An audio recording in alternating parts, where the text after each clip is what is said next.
morning, everyone. My name is Frank Candido. I'm the chairman of Delta Resources Limited, and I have André Tessier, president and CEO of Delta, with me today. Today is going to be, it's February 11th, by the way. Um, we're just going to film a very short video that we believe that we may be doing on a more regular basis to answer a number of questions that we've received either internally, separately, et cetera, to do with Delta Resources, where we've come from, where we are, and where we're going. So let's get started. Hey, Andre, how are you? I'm doing well, thanks, Frank. And yourself? Excellent. So, you made the discovery in October 2022. You know, what can you say about that time and what happened? Yeah, no, it was a great discovery. We had been working at the Delta One project for a bit, just west of Thunder Bay, as you know. And In 2022, we intersected what we can now consider to be the discovery of the Eureka gold deposit. We intersected 31 meters of 5.92 grams per ton gold. So a nice wide intercept of high grade gold. And after that, we followed up with fence drilling going towards the east. We're stepping out about 100 meters every time, and we kept intersecting some real significant values right at surface. Yeah, since then we've been continuing to work on this deposit, refining the geometry and the structural controls of the mineralization, and here we are now.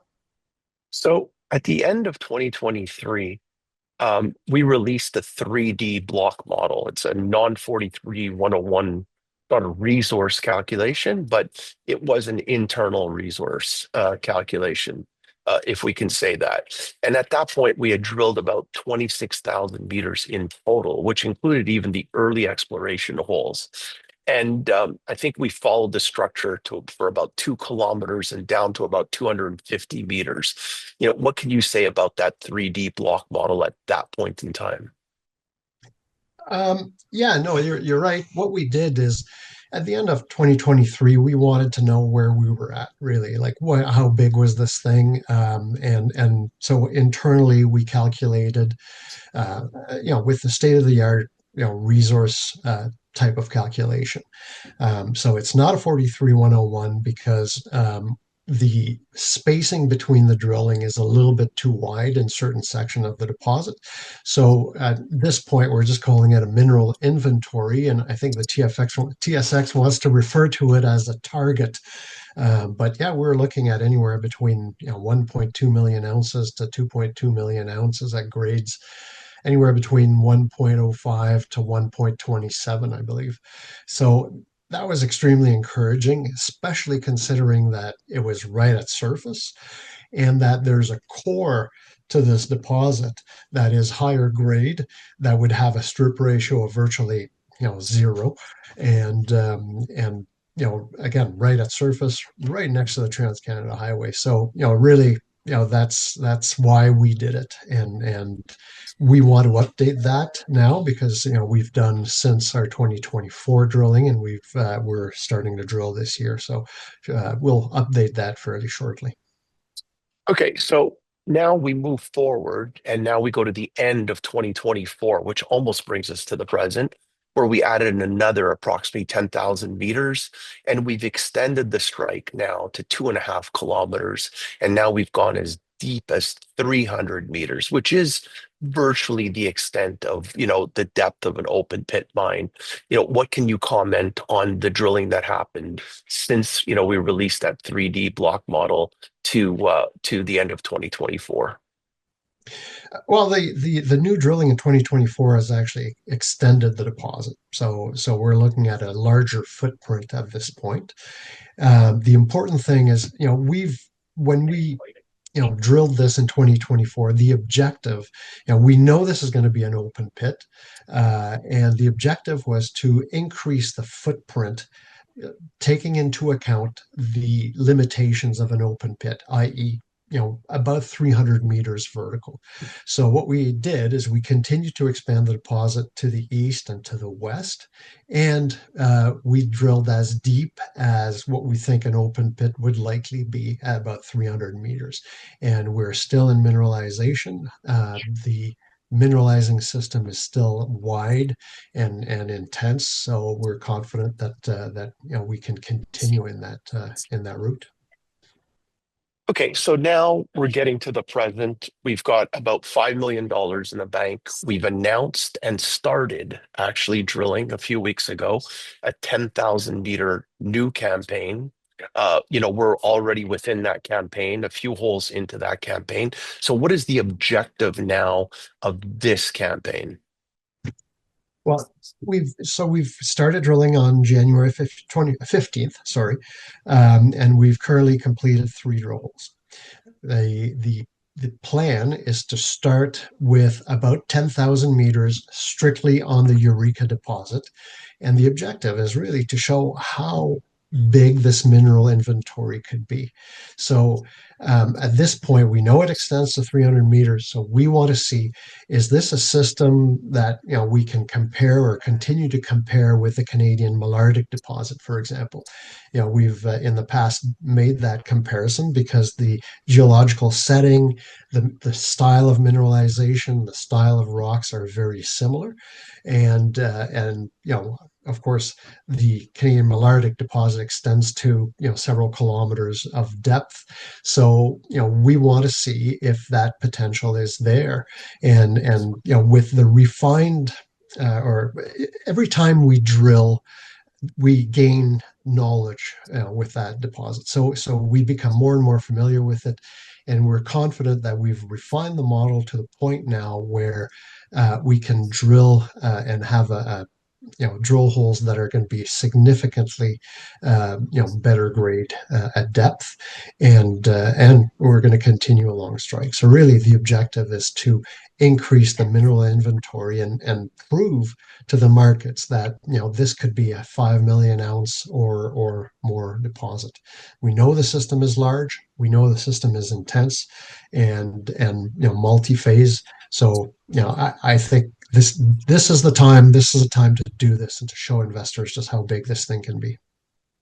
Okay, so given the knowledge from the previous drill campaigns, as you suggest, what are your expectations? I mean, you must feel fairly confident about the direction we're going into, given all this knowledge that we've accumulated since the discovery in 2022.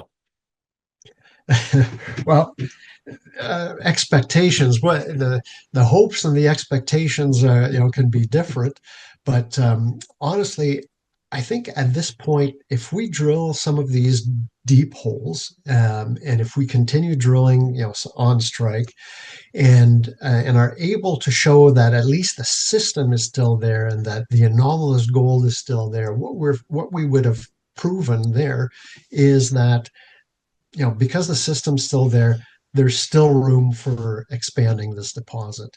Right now, we, like I said earlier, we've got a much better refined model, 3D model of the geometry of the deposit. So we are drilling where we feel the mineralization is more intense and continues at depth. So ideally, what I would love is to have these grades continue or even get better. If in the absence of those high grades, I think if the zone continues, if we can show that the alteration and the intensity of the alteration is still there, that is a real plus because it shows the system continues to be there and large. Which I guess you've almost answered the question, but why should we be excited then? Like what about this drill campaign should investors be excited about? I mean, I know we're excited, but how do we translate that excitement to our investors? Honestly, I don't think there's any better project in Canada right now, at this scale, right next to the Trans Canada Highway. I believe we're holding a tiger by the tail right now, and as we continue to drill at depth, we're going to show that the system is still there, the system is still rich, and has the potential for multi-million ounces. Okay. Just quickly, we've announced the 10,000 meters, which we've already said we're, fully underway and, we've already drilled a few of those holes and continue to do so. In the second half of the year, do we still have enough money to add to that campaign? Oh God, yeah, yeah, yeah. No, we're drilling for $250 a meter right now, all inclusive, and we're solid with $5 million in the bank right now. So yeah, we would definitely intend to continue drilling once this first phase is done.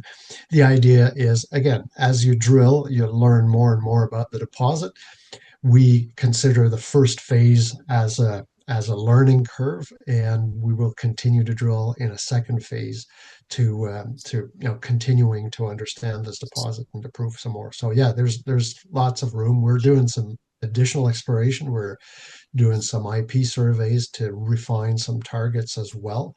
But the bulk of the work is going to be uh, on Eureka to show how big Eureka can be. Excellent. Um, we've recently extended warrants. This is a question that I've received and that you've received from many shareholders, so I think we should just address it quickly. Why did we extend those warrants? By the way, those warrants have been extended to July 23, 2025. So they were only extended for 6 months or less. And now we're already in, mid-February. So why were they extended? And who, without naming names, obviously, who generally are the primary owners of those warrants? Yeah, you're right. We've extended those warrants. The warrants are at 18 cents and at 25 cents. So they're not in the money yet. We've extended them for a very short time, mostly because we're confident that our results are going to be such that these warrants will get exercised. I've personally always viewed warrants during these financings as a bit of a reward for shareholders who have supported us from the get go. And in this case, yeah, the warrants are largely owned by funds or by institutions and by insiders that have supported us from the get go. So at the time when we did this initial financing, we hadn't proved this amount of gold, and I think it's gonna help us out in the future, and it's gonna reward these investors. The other important aspect that I don't know if people realize is that for us, it allows us to bring in some money into the treasury, some hard cash into the treasury without having to pay commissions, without having to go to the TSX, and so it's an easy way to continue financing the company with hard cash and bringing some money in the treasury. So I think it made perfect sense to say it, and I agree with you. I think just a 6 months extension, was really not that big of a stretch. Okay, so we're getting down to the last couple of questions before we end this video. So very quickly, Delta is currently under NDA with several gold producing companies, ranging from majors to mid tiers, all of which have valuations of at least $1 billion or more. Um, you know, Given that there's been such a large interest from these, majors and mid tiers in our deposit and what we're doing, what essentially is our capital market strategy? Well, I think these companies are looking at Delta, looking at the location of this deposit. This is going to be we're going to minimize the capex of this deposit when it's put into production. We're going to minimize the operating costs because we're so close to infrastructure. So this deposit's really sexy for producers right now, and the idea for Delta has always been like we're a junior, we're damn good explorers, but we're not miners. And the idea is to package Delta and to package the Delta 1 project and the Eureka deposit that one of these companies will decide to either partner up with us or just buy us out completely. So, and that would be at a significant uptake for our shareholders. Well, that's what everyone wants to hear. So, and given that it's no secret that gold has been trading around 2,900 US dollars an ounce. It looks like it wants to break above that 3,000 US dollars. But as significantly, we're talking about $4,200 an ounce Canadian. And given that our project is in Canada and the money invested is in Canadian dollars, I mean, this is tremendous potential upside when, this project does go into production. So, what does this mean specifically for the economics of the Delta deposit? Well, it's an amazing uptick. We're continuing to explore, in Canadian dollars.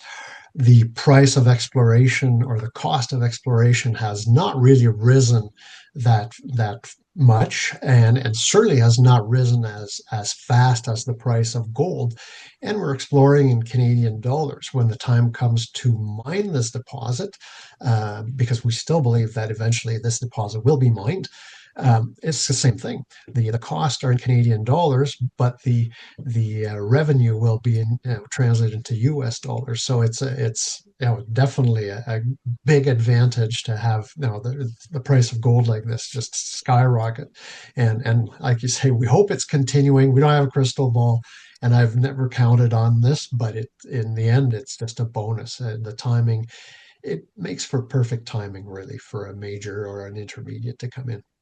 Well, Andre, if you think about it, from October of 2022 to where we are now, all of that increase in the price of gold has just been icing on the cake for us because we were excited in 2023 with gold trading where it was.